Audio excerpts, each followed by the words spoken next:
No,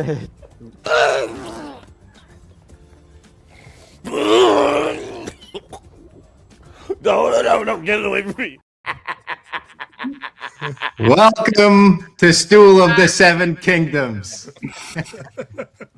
That was Nick great. Hammy with a great custom intro for this show. God. It is Robbie Fox, Clem, Nick Hammy, and the Clancy Bros. The costumes are off the charts across the board here. Between the Clancy No. brothers. Just by chance, we both went with Lionel Antlers.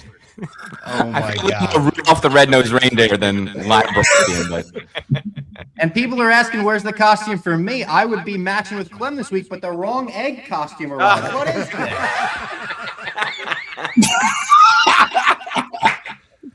We What are we are talking about? such The wrong egg losers. costume I ordered, man. Yeah. Wow. I didn't follow the measure twice, cut once on this garbage can, so it does not line up at all. And I also did it with a drill, so it's gonna blind me if I leave it on. I think we got a slight echo. Do we have an echo? I'm hearing an echo, Listen, yeah. we're doing this live, so we're gonna try to figure this out live. I don't know who's it could be through. Let me see. Did we fix it? It may have been. That sounds better. Sounds better. Sounds better. We're fixed already. Look at that improvement it's right to me. away. Yes. The finale of Night of the Seven Kingdoms just premiered on HBO. I thought it was a great finale. It wasn't what last week was, where it blows everyone away. It kind of followed the Game of Thrones structure, where the penultimate was the huge one, and then the finale was like a nice epilogue that sort of sets up for what comes next. Excuse me, what comes next? Yep. Yeah, dude, that was all I needed to wrap this up was like some heartfelt Dunk and Egg type moments, and it ended up being more Dunk and Sir Arlen. But that I knew it was coming. But when he wakes back up in the middle of that story after Dunk thinks he's dead, I knew. I was like, this is the perfect spot for for a Night of the Seven Kingdoms humor, and they nailed it. And then the very end where the three of them are walking, I was a puddle, man. I was a fucking puddle. I love these guys so much for all that they've done for this universe and the characters, the actors. I love them so much. I saw someone say they hit us with the Fast and the Furious 7 ending when Paul Walker Yes. goes off the highway. I thought the exact same thing. Someone's got to make that Wiz Khalifa edit. Yeah, Someone has to do it. absolutely. And after the edits last week with all the music over Dunk getting up, another whole round of memes are coming. That when they were walking together, it was cute enough. I was like, oh my God. And then he peels off like, you're good. You do it on your own now. I was like, oh my God. Perfect. And then a post-credits scene, kinda. Yeah. Like they hit the title card, which also I loved the whole like Night of the Nine Kingdoms talk right off the bat. Like, is that like a thing that's gone on a lot with book readers? Is that like a joke? I was like, I need to ask Brendan this question. Yeah, that was my first reaction. I don't love that. I don't love that because that makes me feel like they didn't really do their research. I've got a video about this. Oh boy. I've got a video about this, and the way in all my research and everything that I've come across, I did a video where I was like, why are the Seven Kingdoms 9 places? But then for Egg, who's gotten everything right all the time, from what I've seen, it was that when Aegon the Conqueror set out to conquer Westeros, there were 7 kingdoms. And it's basically like there were no crownlands because he made the crownlands. It's called the crownlands because he establishes King's Landing, and he's the king. And then the Isles and Rivers were one. And those get split into the Iron Islands and the Riverlands, but the Riverlands is never acknowledged as a kingdom, and the Crownlands is not acknowledged as a separate kingdom.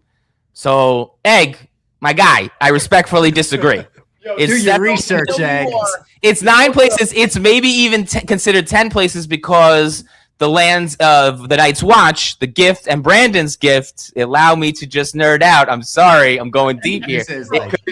Listen, 10. you know how nerdy? places. You know how nerdy you have to be more nerdy than a Targaryen prince, bro. Like, Let's go, baby. Listen, the last year of my life has just been making map videos. When he said that, I was like, "Excuse me, I have a problem. I have an issue here." Also, I feel like enough hasn't been made out of like Clem. Do you have a Targaryen tailor? Like, where did this come from? Yeah. Is this not a known fact that I have a Targaryen?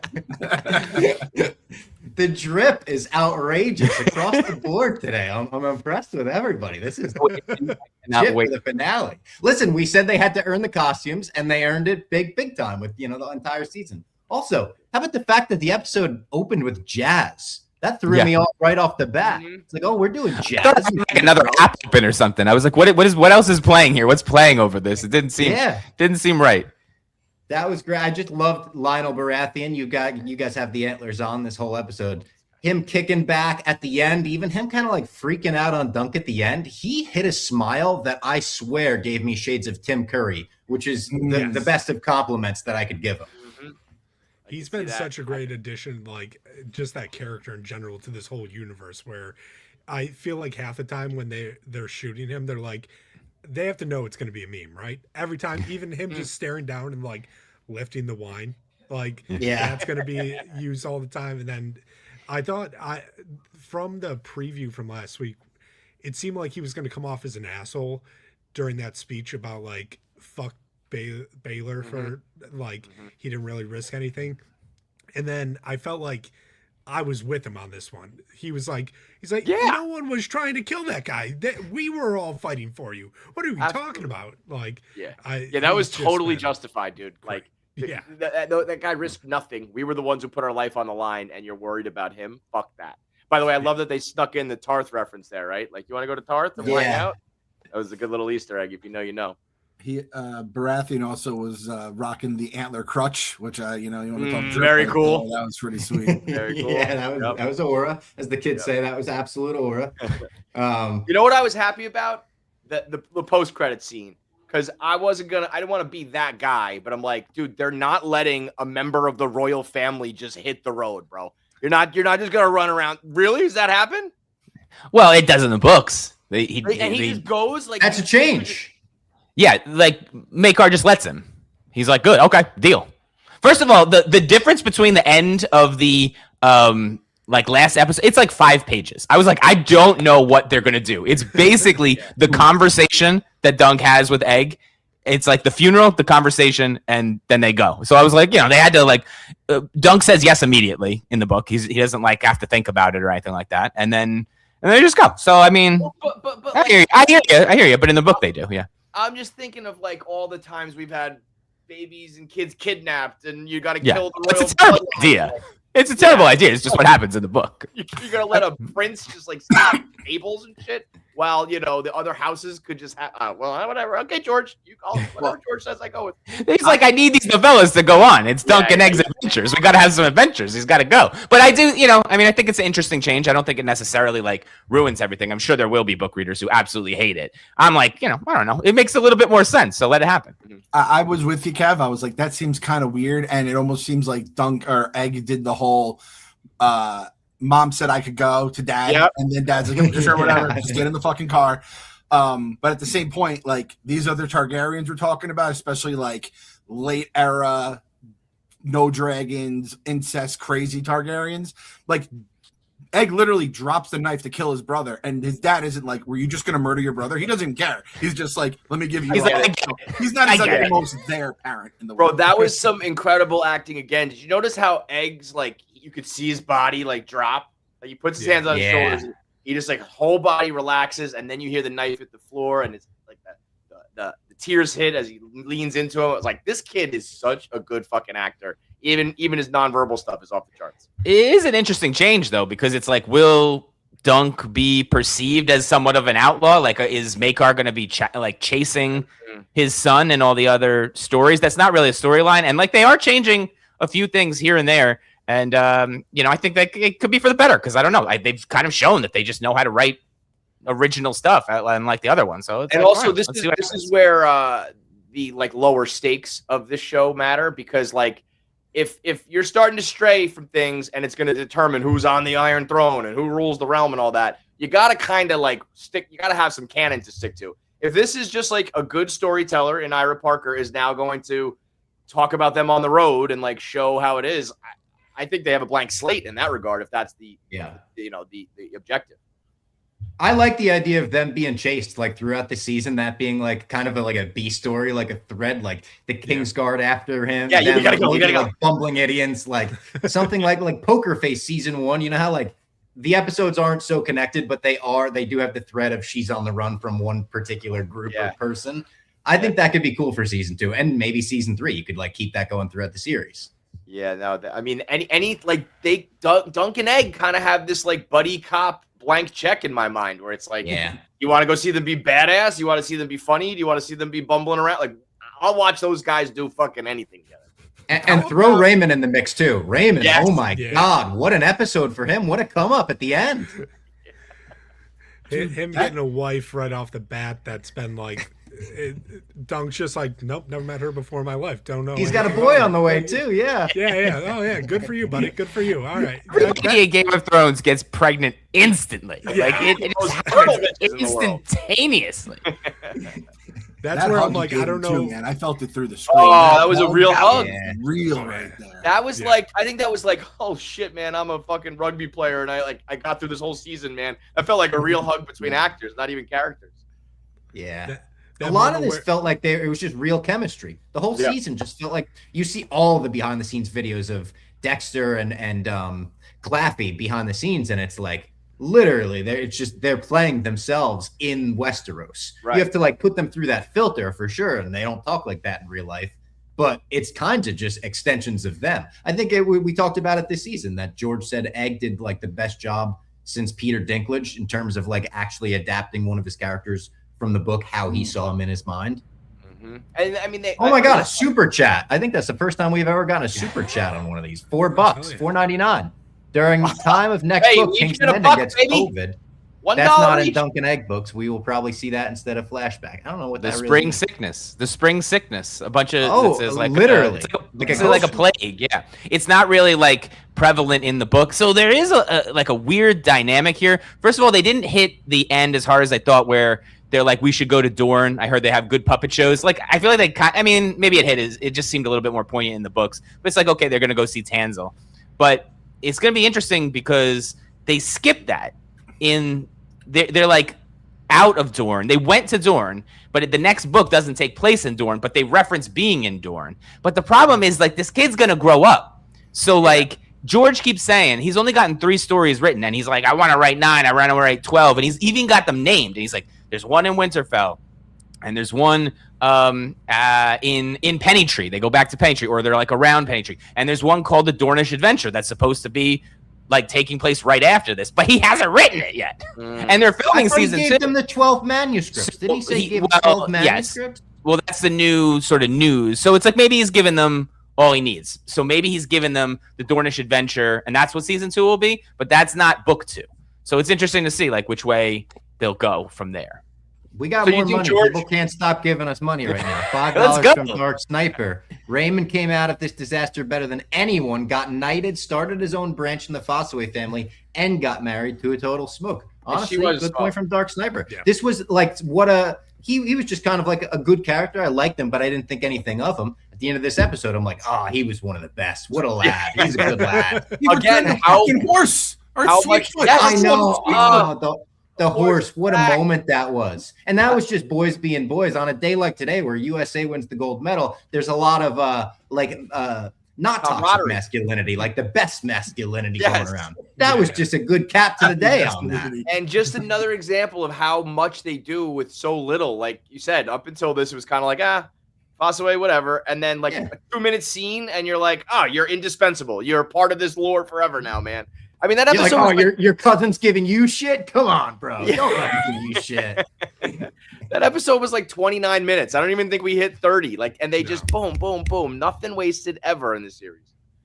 I've loved that about this from the jump, and it's been so awesome that it's like we're not wasting time on bullshit. No. It's like let's just hit them every step of the way with like great scenes, great acting. Like it's been great. I'm hoping that this lights a fire under House of the Dragon a bit. I know. People are already ripping it apart, pulling stills from that trailer and being like ripping apart the costuming. Dude, if they have a bad Starbucks season cup or something. It's gonna be so bad for them if they have a bad season, dude. Oh yeah. Like I will say, we kind of went off the rails a little, like being like, oh man, if they fuck this up, and we thinking about how bad it got at the end. But like then I started thinking like, obviously you had some dragon stuff that was cool. The fucking what did the chop and cheese, as Kev said, like, that was Chop and cheese, unbelievable so scene, funny, crazy. And this battle scene could be really cool. But then I'm thinking, the fucking clubfoot, like there's some whacked out characters in this shit. So like we have to give them a chance here to prove. But if, like you said, this feels like there's a lot at stake for the Game of Thrones universe coming up. That trailer kind of fired me up. I'll be honest. I don't think it was just Game of Thrones fever from this. I was kind of like, I'm back in. They are. I mean, House of the Dragon has all the pieces there. Like when you think about like just Alicent and Rhaenyra, like that alone is awesome. And then Clubfoot and Sir Criston are like two awesome villains. Obviously, Daemon, the dragons, like it's all there. It's just that they have not been able to really put it all together. But it's had its moments for sure. If they could tighten it up like this, they'd be awesome. I got a comp for you, Kev. Knight of the Seven Kingdoms, Jalen Brunson. Not the prettiest, flashiest thing, not on the top of everyone's radar. And you know what? House of the Dragon, Karl Anthony Towns has all the things everything you need in a perfect show, and it just doesn't come together. You see flashes, but you just want more out of it. And I can it's a little see zesty. It's too zesty, and I can see Ryan Condal being like Kat, like what? Our show's great. Our season's awesome. What? Always complaining. We got to talk about one of the biggest moments from the episode. Huge moment for. Oh, hold on. Another money. $5. What a weekend for the Irish. Beat the brakes off England in rugby, and Claffey is a star. An Englishman could never play an honorable night like Dunk. I love that. We're getting some fucking European wars going on in the chat. Thank you for the super chat there. One of the biggest moments from the episode. It seems Dunk was never knighted. And I thought that reveal hit like a truck. It's not really 100%. It doesn't seem. It's like, but I took that as he was never knighted. Yeah. I thought he was gonna be dead, and it was like confirmed never knighted. But then technically he pops back up, and I guess it could have happened eventually. I hope they just could have happened in that little time between. But I felt like showing that was like pretty poignant, and retroactively his desperation in getting in the tournament like feels that much better if he wasn't knighted in my mind. There's been so many lines of dialogue that Dunk says that lead to that, where even in this episode he says like, I'm just a fraud, or I feel like a fraud at some point. And like throughout the entire season he dropped things where it would make sense that it's like it's why he didn't knight someone else, why he didn't want to take on a squire, because he's not a true knight. Like, so there's all those little things dropped in there where it would make sense, but I could see them in like the final season being like, oh wait, no, he popped up and did it. The only thing that confuses me is he does seem like everything else. He's not lying. Everything's by the book. I don't want to win if I don't deserve it.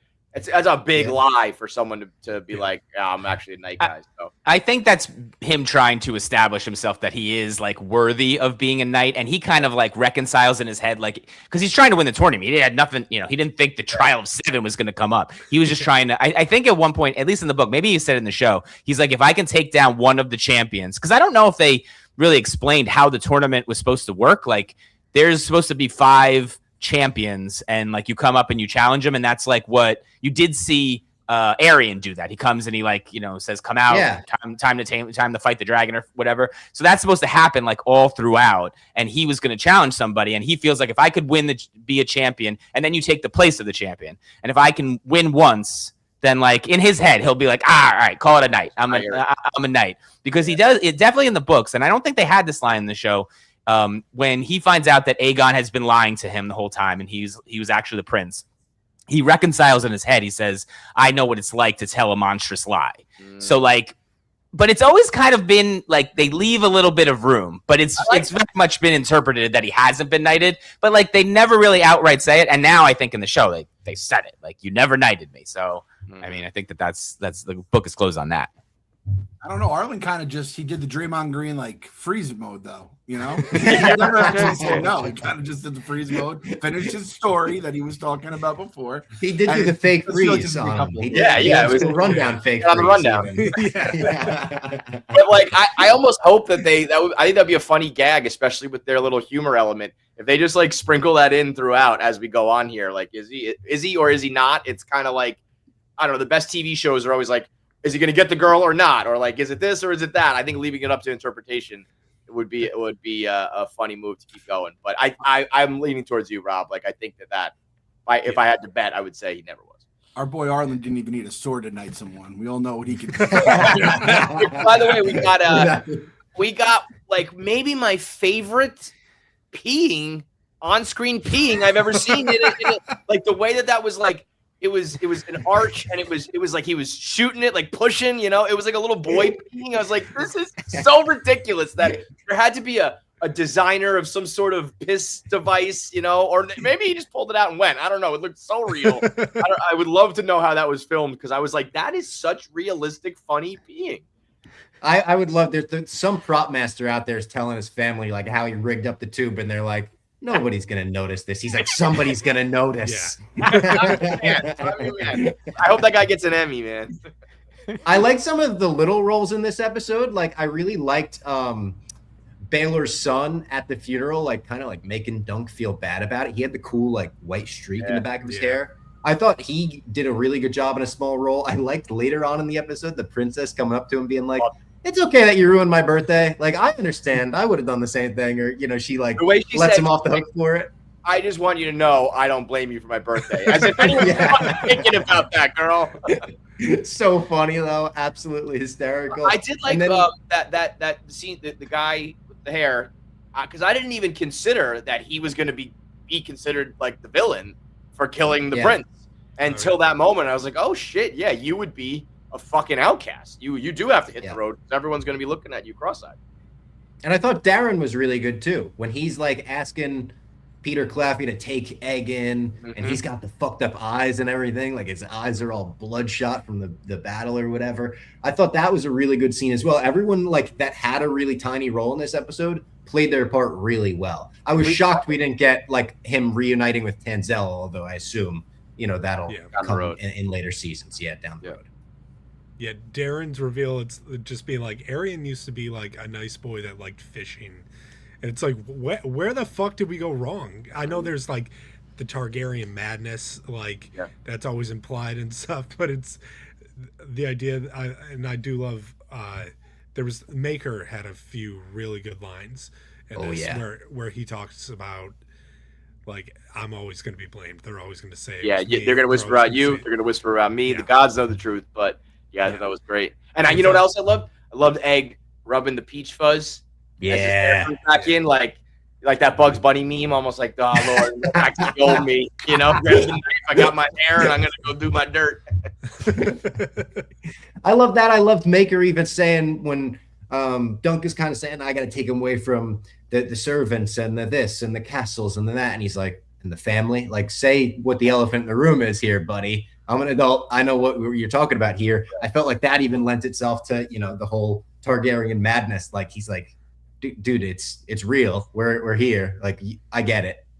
Everybody would be better off. Everybody would be better off if Arian just fucking cooked. If he just died. Like, just get rid of that. And he sent them east, like he's going to like boarding school, like a Game of Thrones boarding school, basically. In military camp. See you later, bro. A couple years on the streets will do him well. They said, like, and how does that even go for him? Like, when he goes down there, is everyone going to bully him? Does he have a guard?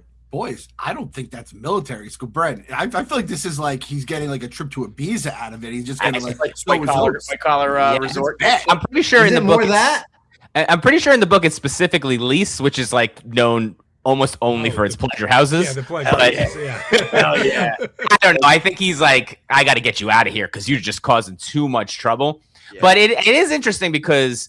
Like the Blackfire Rebellion is the backdrop of all this, and after they won the first Blackfire Rebellion, which was when Baelor and Maekar like defeated them, the Blackfires flee to Essos. So like he's like sending them like kind of around the enemy. I don't know if he's like trying to get rid of him, like, maybe you'll get, caught up in some Blackfire shit over there. But, it definitely is not like a safe place to send him, but it's also like the home of the pleasure houses. So I'm not exactly sure. That's Puffy sending Biggie to LA during the fucking beef. It's like, why would you send him after Tupac got killed to Los Angeles for a Here's my hypothetical. If Makar's not in the room, do you think Egg would have had it in him to follow through? No. I was thinking, I thought he was maybe going to like try to do the between the legs thing and like threaten his brother like he used to do to him or whatever. And I thought he would like tear up and be like, I'm not can't do it. You. I don't have that evil Targaryen, in me yet or whatever. So that would be such a crazy character flip to have him be murderous. It would be like having like a heroic heroine and then she just gets on a dragon and burns the whole city. It would be like that. Like who would ever do that? That would be crazy. No. That scene was so good, though. The guy that plays Maker, I hope we see more of him in the future of this story, because he gave me the same vibes that like almost like a Tywin Lannister would give in terms of his presence on screen. Had that like gravitas when he even grabs Egg at the end, like you were saying, like their body language said it all. He didn't have to say a word, but anytime he did open his mouth, I was fucking locked in. I don't really know how Maker is, but I know that video went around. I think we've all seen it. And for people listening or watching, I wanted to ask Brandon, like George R. R. Martin, I don't know when that interview was, but he's like, what's a minor event that really changed the history of Westeros? And he's like, Baelor dying was such a huge moment because he could have been a great king. So Baelor was the man, I guess, in battle, and then just like one of the Targaryens that isn't a giant piece of shit in his core, basically. Yeah, and I think, it's like, JFK dies and you're like, oh, well, he absolutely always would have been great. And it's like, he probably would have been hated by half the country like every president is. But I mean, like, this dude is like a war hero. He's the son of a king. He's the heir to the throne, and he's the hand of the king. So these are all like celebrity status, like very, very big things. And then, George is always like throwing things around going, I might not have to write this. I might not have to write that. So I'll just make this one thing. Now he's got to like follow through and make sure that this, like the reputation really holds up. But yeah, I think, anytime that the guy who would be king ends up dead, like, at an exhibition, it's like a big deal. Yeah, I love that crop line. Anytime the crop doesn't come in, it's going to be, my fault or the hedge knight's fault. And that was and inside the association said Baylor's or Derrick Rose. The one great one could have been right there. What could have been? Damn. I loved even the penny tree itself, like Arlen telling the story and then ending the episode of him nailing that penny into the tree was another one where I was just like, they earned that. On paper, you could read that and go, that's kind of cheesy. But this show fucking earned that, and they made it work. Yeah, that's the difference between like a good show, a bad show. It's corny. It's like, that's stupid. It's hacky. And once they've like pulled you in and tugged on your heartstrings, I want the corniness. I want the, what that was? That was like the Stranger Things, like heartwarming wrap up, except it wasn't like an hour and 45 minutes of it. They just like bam, bam, bam. They got to the point, and they gave me. I wanted to like tear up a little bit, and I wanted to have that Leo moment of like, it's a penny tree. I get it. It's good when you like the show. It's silly when it's bad. Dude, I would have taken the hour 45-minute epilogue of just Dunk and Egg hanging out. Just even when he came out of the room and Egg is sitting there all sad, he's like, "Were you listening? Were you spying on me?" He's like, "No." I was just like, "Oh, come on!" And then, like, even when he's getting the horses ready at the end, I turned to Lady Fox. I was like, "You know how bad I want to hear." Wait, sir. Like, I just wanted to hear that so bad. You hear him yell it, and it's like. I also immediately we were looking at each other like he didn't get permission, did he? You had to know. No way. Yeah. No. I would watch Peter Claffey and Dexter in real life. Like that could be a series for me. Like I watched the video of them like they went bowling together and they went to the arcade together. I'd watch that shit. I don't even need it to be set in medieval times. I just want to watch those two guys. Some of the memes of Legos? What's that? He's giving everyone Legos. Yeah. The custom Lego figures for the showrunner for George, like all custom with little messages he wrote to all of them, which was so sweet. I saw people making memes of like how it feels to have a 23-year-old coworker or something, how it feels to be in a Google Doc with a 23-year-old coworker. There's the two of them hold hands and shit. Oh my God. Yeah, they should honestly just put out like a mini doc of their press tour, little behind the scenes of the press tour. Yeah. That would be real good. And by the way, where is Dunkin' Donuts on this with some sort of Dunkin' egg? You need a Dunkin' egg sandwich. Like, it's so fucking easy. Come on. That needs to be a season 2, like right off the bat. Yeah. The Dunkin' egg combo. The Dunkin' egg, yeah. That's so good. That'd be so good, yeah. Who's the MVP of the season in your mind? We like to do MVPs and LVPs on My Mom's Basement a lot at the end of shows. It's hard not to give it to a duo, obviously. It's a Sophie's choice here if you're gonna make me pick between them. But I think I got it. I don't know. I was like, my brain really just went back and forth like 3 times. I was gonna say I think it's Egg. You got to give it to the kid. But then the fact that Peter Claffey was a fucking rugby player and wasn't even an actor, you know. But I think I'll give. You gotta just give it to both of them. You gotta. You should pick like the 6th man of the year. We should pick like the not who's the best. Okay, yeah. Actually, that's good. Take Dunkin' Egg out of the equation. Okay. Because even that's the still offensive player of the year. Yes. You can't vote for the quarterback. Perfect. Good idea. Lionel.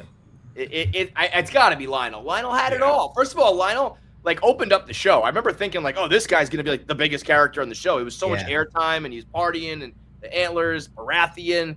But I loved him like start to finish, really. I kind of thought he would be the big villain too. Like after episode 1, I was like, at some point he turns on him, or he does something fucked up to Dunk after making friends with him. No, he was great the whole way through. I mean, Baylor's up there. I love Baylor. Yeah. He was so awesome. It's tough to like his moment when he comes in wearing his son's armor. Oh, fuck. That's the coolest thing ever. I think he's like the glue guy. Like he holds it all together. Yeah. There's so many great performances, and like his was great too, but I could certainly could have used some glue holding him together. If you know. Sorry to the Baylor fans in the chat. Yeah. Did people get the? I mean, I guess he said Villar said it. He was like he was in my armor. They kind of hit that a little bit harder in the book. We talked about that last week, so that was the only reason I knew that was going to be a thing. I was thinking about that. If I hadn't had that conversation with you guys and I hadn't read the books, that would have been like, I don't know, he was in his dad's armor, no big deal. Yeah, knowing that it was too small, and that's partly why he died. Like all that shit made a difference. So, $5. Dark Sniper, another one. Shout out to Dark Sniper, 6th man of the year, Lionel Baratheon. LVP is Stealing B in the blacksmith. That blacksmith fucking sucked, man. He's off somewhere boiling someone alive with oil right now. Idiot. I will say his helmet for Dunk might be the strongest thing on the planet, though. Yeah, that's true. That thing withstood that was vibranium or something. You know what was my favorite meme of that? Somebody said like the bar when it has a beer and a shot deal, and it's just boom, boom, and he goes down, he gets hit twice with the mace. That's exactly. By the way, how about the beginning of the episode? Forgot to mention the Meister being like, "He's dying, sir," and Lionel's like, "Get the fuck out of here! He's dying. You're dying." Forget what he said. He goes, "Be gone, witch! Be gone!" That was real fun. I would has Russell Brand energy too. There. Yeah, he does have Russell Brand energy. That's exactly right. Yeah, what were you saying? He's got a little Russell Brand to him. No, the Maester stuff, that was, you're talking about COVID stuff. I was like, these guys don't know what they're talking about. I was like, you're in Westeros now. Wait, before we wrap up, I got to talk about the psychotic and deeply disturbing and depressing behavior of the Game of Thrones fans and the Breaking Bad fans. What's going on? What's going on is like an affront to me as a creator, as anyone who has ever been creative in their life. The fact that these menaces are running around the internet, tearing down literal pieces of art. This is like being like, I like Michelangelo, I like Da Vinci, and you're ruining the Mona Lisa and you're smashing the David. Ozymandias being a 9.7 is, I don't want to live on a planet where Ozymandias is a 9.7. And I don't know who to blame. It sounds like Thrones fans sent the first shot trying to downvote so they could. But they're saying Breaking Bad fans sent the first shot. See, it's almost Thrones-esque, where it's like we're hearing these stories from fucking ravens, and we don't know what's the truth. It's like, you're telling me we threw the first shot. Breaking Bad fans threw the first shot. I don't think Breaking Bad fans were really concerned about that. Maybe I'm crazy. They're saying they've done this before for other shows as well, where if something gets a 10.0, they want to knock it down because Ozymandias has to be the best. Ozymandias is a 10.0. We're all in agreement of that here, I think. Yes. It's very strange to think Breaking Bad fans are thinking about other shows like this. Maybe I'm wrong, and they are. But all the reviews on Night of the Seven Kingdoms or Breaking Bad right now are like, fuck Breaking Bad. They threw the first shot. But how do you not overcorrect it? When things get review bombed on Rotten Tomatoes and it's like 50,000 reviews out of nowhere, they throw those away. They're like, all right, we're going to lock this. That doesn't count anymore. How do you not recorrect Ozymandias to a 10.0? And can't you lock in something that's like, like a decade old? Like, yeah, come on. That's crazy to me. And I mean, I guess logic would stand to reason that as soon as there was headlines, it got a 10.0. Breaking Bad would have had to start it. No? Look, Philly Dogs, $2. Winter came for Breaking Bad. They started the war. How about that? Listen, I respect a good grudge in fandom. I love looking over the water at Star Trek fans and saying, you fucking Kirk loving Spock suckers. I love it. All right? I get it. But review bombing, I think, is the lamest shit. And I want to find in your time review bombing. I want to find Littlefinger who wrote the post. Like, there's a Reddit post somewhere that's like, we gotta on either r/Breaking Bad or one of the Game of Thrones ones. Somebody wrote a post who's like, why don't we all just get together and downvote this? And that started everything. The dominoes, chaos is a ladder. You know what it was? It was some guy. It's coming from inside the house, boys. It was like the biggest Secret Thrones guy at Barstool. I could see some guy sitting on the toilet reading that Reddit page like fucking Hank Schrader, being like, having we should do it. Well, let's go. Let's like mobile. What I want I threw it out that it was Clem, so he didn't have to bick his head. What I want is lock in Ozymandias at a 10.0 and In the Name of the Mother at like a 9.7, 9.8. But then like from there on though, I want to see how wild this can get. So I need it like a before and after. It's almost like we need a steroid wing in the Hall of Fame where it's like you're in, but there's an asterisk. I want to see if these fuckers can downvote it to like a 6.0. Like get crazy with it. It doesn't count. We know it's still a 10. People were saying what the Breaking Bad fans should have done is gone to season 8 and upvote that, because that would piss off Game of Thrones fans the most. That's the next move. The highest ranked episode is the finale. Battle of Winterfell, the clearest battle of all time. I saw every blow in HD. It's brilliant. How about we like just 50 Cent in anyone battle. listening to this, do it. Let's see if we can get that thing up. Let's see the influence of Game of Stools here. Just upvote that thing. The worst part is like Rotten Tomatoes is just basically worthless now. And I was like, at least with IMDb with these episodes, I felt like Ozymandias was the North Star. I could be like, that's the 10, and that's what we go off of. And now we don't even have that anymore. But now 9.7 is the new 10 in my mind. Like they are, Ozymandias will be the North Star no matter what the number is. Yeah. By the way, This guy's saying in the chat, Walking Dead season-ending episode where they had the end at the terminal and they're stuck in the container, originally a 10.0, and I believe Breaking Bad fans started bombing it. Are we the bad guys as Breaking Bad fans? I know I'm not. I'm not review bombing. But I'm a Breaking Bad guy. It's my favorite show.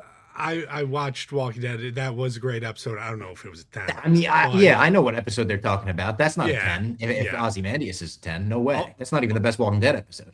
Also, if we want just like the baseline, it's currently a 4 out of 10 for the final Game of Thrones episode. What color is that even? I've never seen it that low.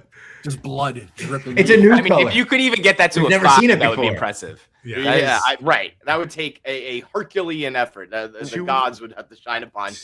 290,000 reviews. Oh, it would What's take funny- a lot to This is budge IMDb. that. That's like What's trying funny to budge about- Mjolnir.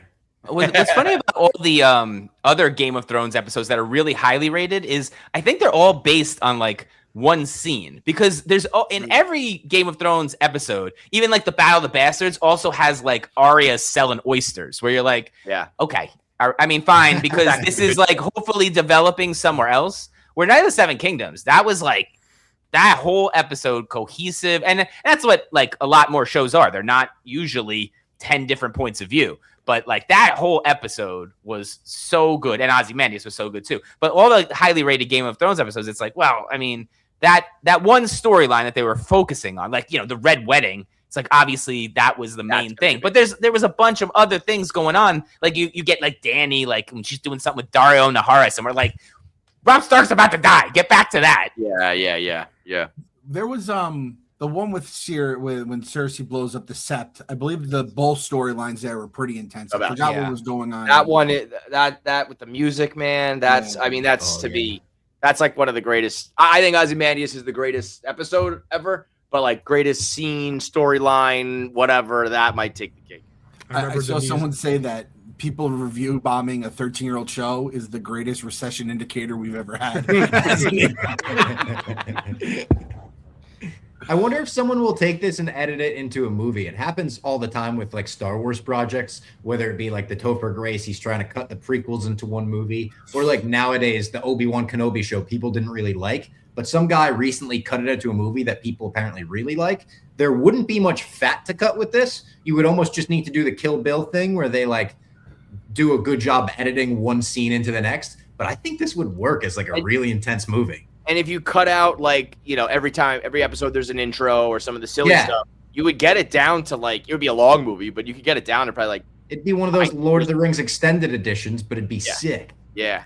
I mean that's the amount of people, by the way, who, and I hope you guys got the same, like I got a lot of people after our episodes started coming out being like, is it really good? Like, should I watch it? And everyone I told the same thing. I was like, you could do this in one night. Like if you stay up and binge it in one night, and they all came back to me the next day and they were like, holy shit, you were right. So I hope everybody like listened, because I know there's a lot of Game of Thrones fatigue, but like get back in. I mean, if you're listening to this, you already know, but I hope everyone listened and got in, because it seems like even some people were still ready to push back.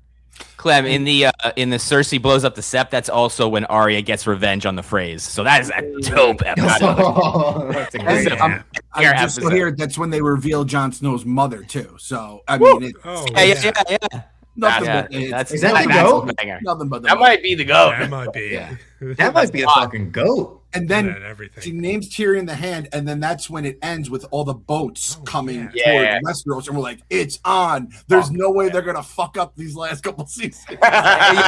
There's a part in Dorne where this is where like Alaria Sand and Olenna Tyrell and Varys are all teaming up, and like I think that gets forgotten because none of that really works out, and you're like, how the hell did Varys was in Marine like 2 seconds ago, and now he's in Dorne, but like Olenna, Alaria, they're gonna team up with Dany, like all of that seems like it's about to be really good, and then it just like Olenna was that bitch. I fucking love her. She was so awesome. Olenna very old. She's very old. Yeah, and this takes place a long time ago, so you never know who's going to make an appearance. It's actually pure speculation. I don't know, but they're doing new stuff. They're doing but speaking of, and this might be a spoiler, so maybe I won't say the full thing. I'll ask you guys. But Maekar says he is my last son. Speaking of Egg, Darren is a drunk and he's a disaster. Arian is like a psychopath. Then we've got Egg as the youngest. Do you guys know who the third son is? Oh yeah. Yeah. All right, Nick. Oh, so yeah. All right, I don't want to say it if it's. I think I might have said it on an earlier episode here. I think we have said it, and they've said it. I don't think they've said his name. They've said he's gone to the Citadel. To the Citadel. To be a maester. Yes. There's a big Game of Thrones connection where he might mention. He's old. Yeah. That guy is. I dream. Old.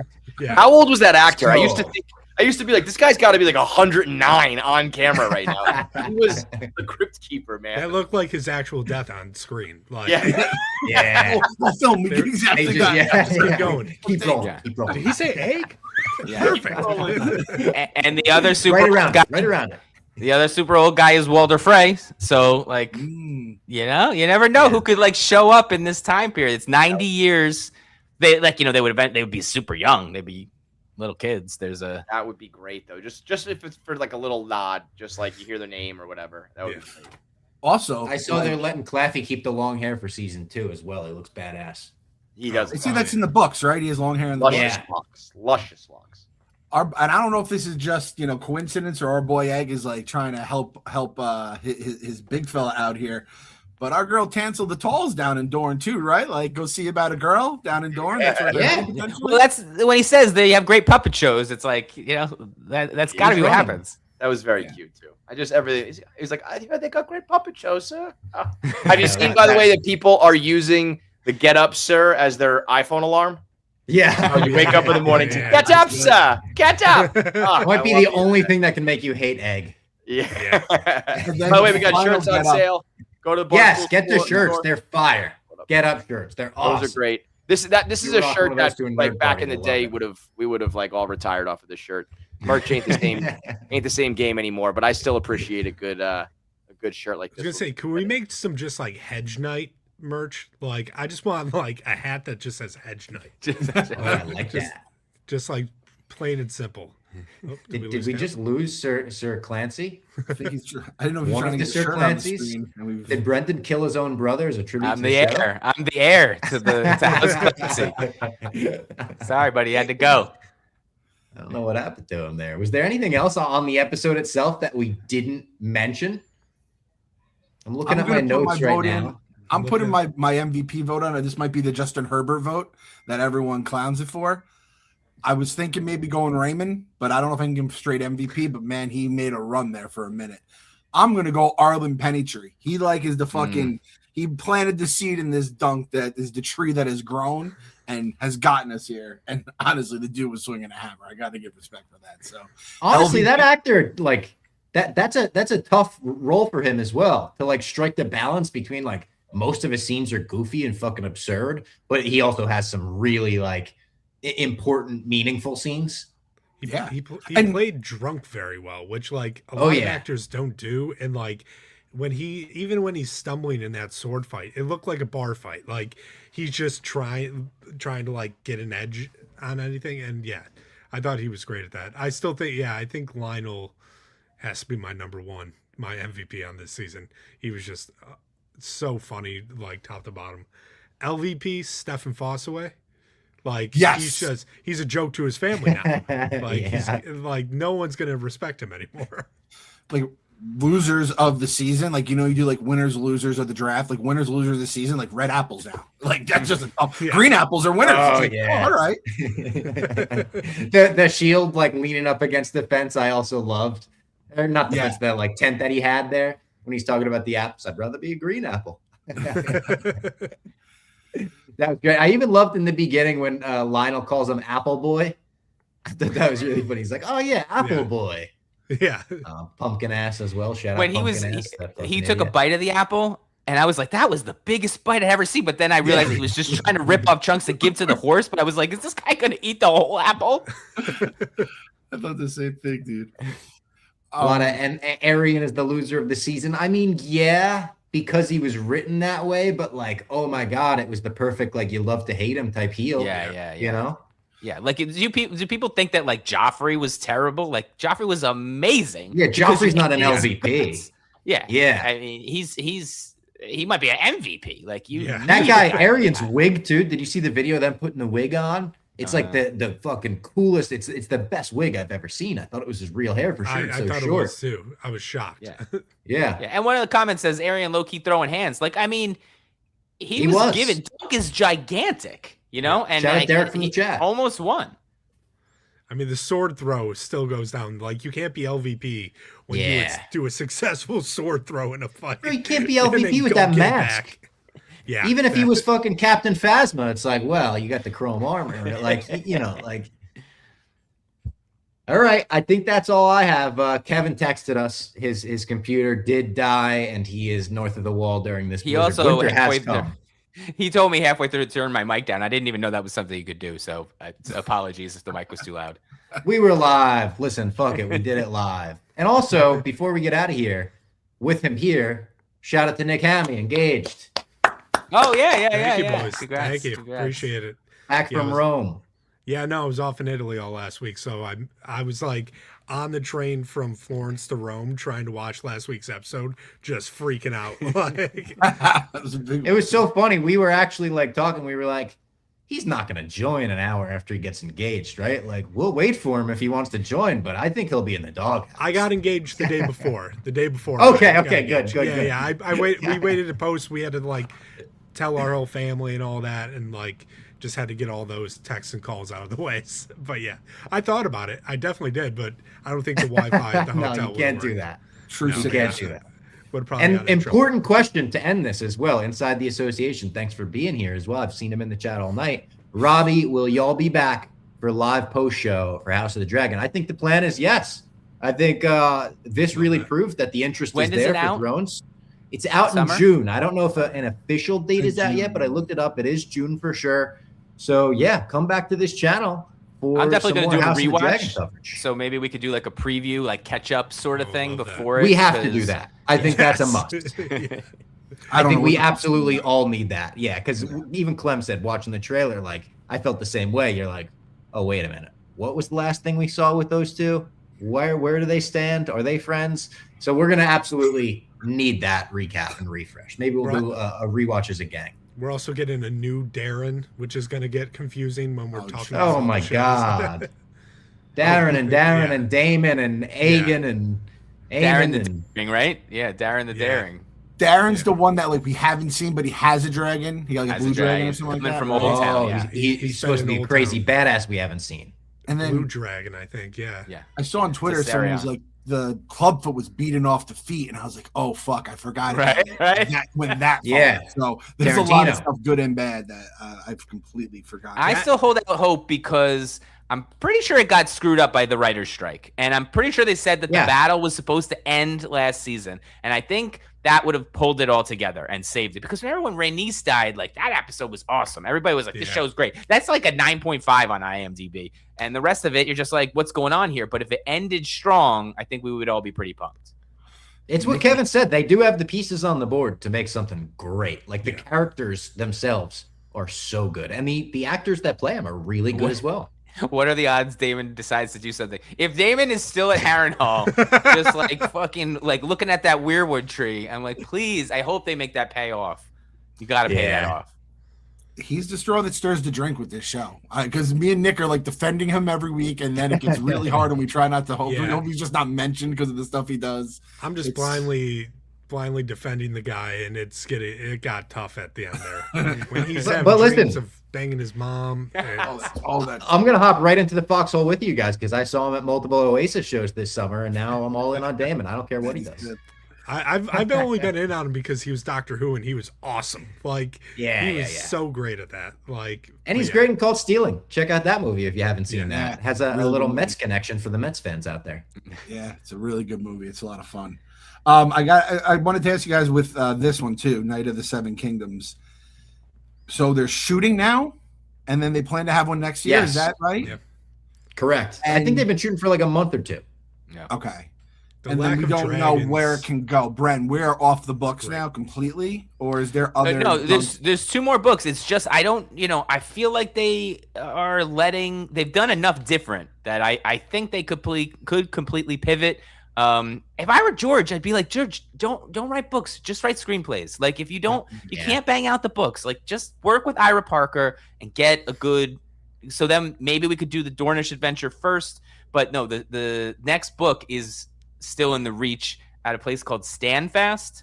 But like, and again, I think that they're like these small isolated stories that are pretty good, but I sort of thought that about this one. Obviously the Baelor thing is like a major turning point, but like, it was so good that I'm like, whatever, like do little stand-up stories. You always have the Blackfire Rebellion as like a backdrop. And there was some leaks about some casting that could be very, very cool. But but we have two more fully written books. They're short books, but they're fully written. So we've got that. George hopefully is writing something, and then trust in Ira Parker like we used to trust Feige.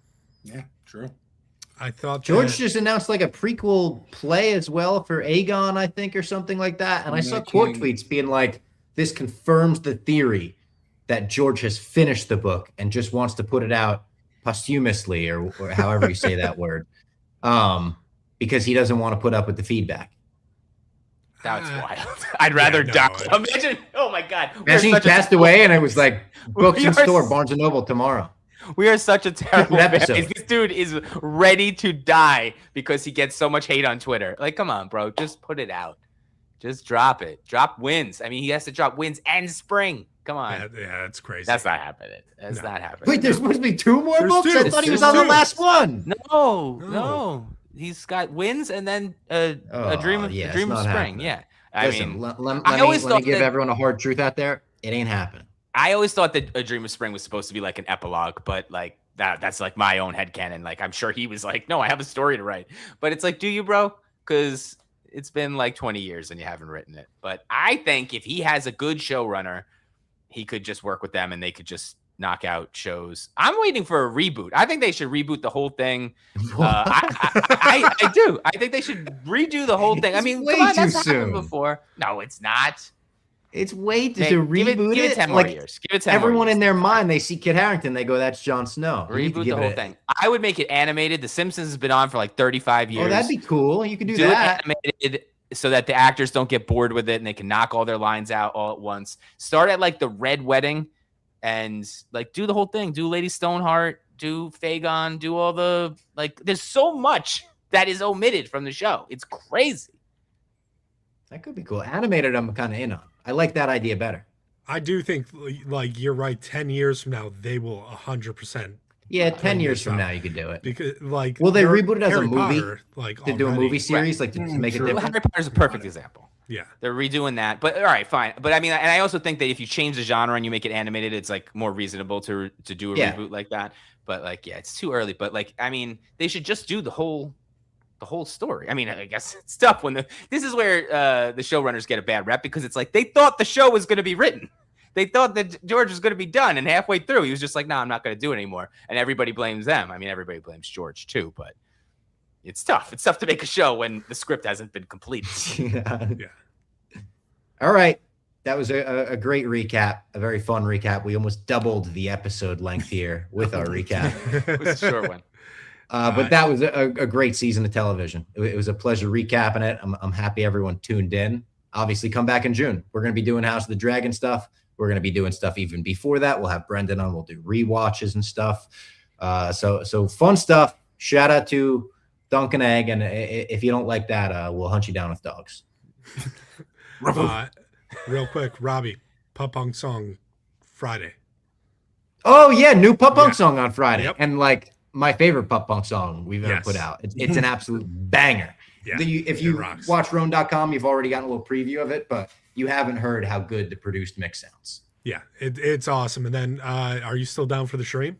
Oh, yeah. Well, we'll post about that. Should we like tease it here? Kind of what it is? We could say what it is. Fuck it. We've got Pup Punk songs in Guitar Hero. We're playing our own songs in Guitar Hero. So I'll release a video. Dope. Yeah, I'm going to put out a video how to download it, how to play it yourself. So if other people want to play it, I'll make all the charts available to download.